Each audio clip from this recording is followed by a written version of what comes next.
Avec une croissance estimée à 3,2% en 2023 par le Fonds monétaire international, la reprise économique au Nigeria pourrait être impactée par plusieurs facteurs endogènes et exogènes. Toutefois, le nouveau président du Nigeria, Bola Tinubu, s'engage entre autres à faire passer la croissance économique du pays à au moins 6% par an.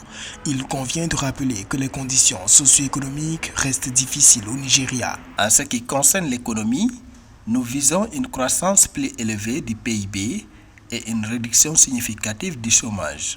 J'ai un message pour nos investisseurs locaux et étrangers. Notre gouvernement examinera toutes les plaintes formulées au sujet de la fiscalité multiple et de divers obstacles à l'investissement. Le nouveau président nigérian a hérité d'un pays en difficulté économique dont la dette publique devrait atteindre 172 milliards de dollars en 2023, selon un rapport du Bureau de gestion de la dette du Nigeria. Ceci combiné à une forte inflation maintenue au-dessus de 21% depuis décembre 2022. Des pressions du secteur extérieur et la volatilité du secteur pétrolier pourraient impacter la reprise économique du pays. Les réformes doivent concerner le système d'échange actuel.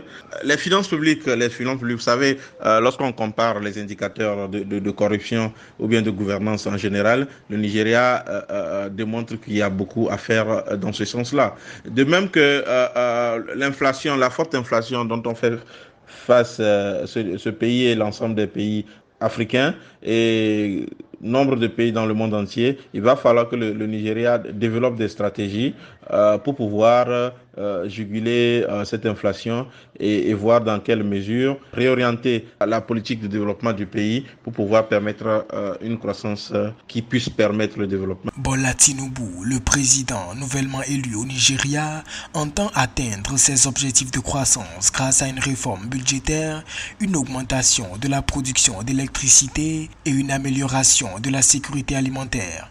Le chef de l'État fédéral s'est engagé à mettre fin aux subventions accordées sur le carburant, une décision qui augmentera de 13 milliards de dollars les revenus annuels du Nigeria.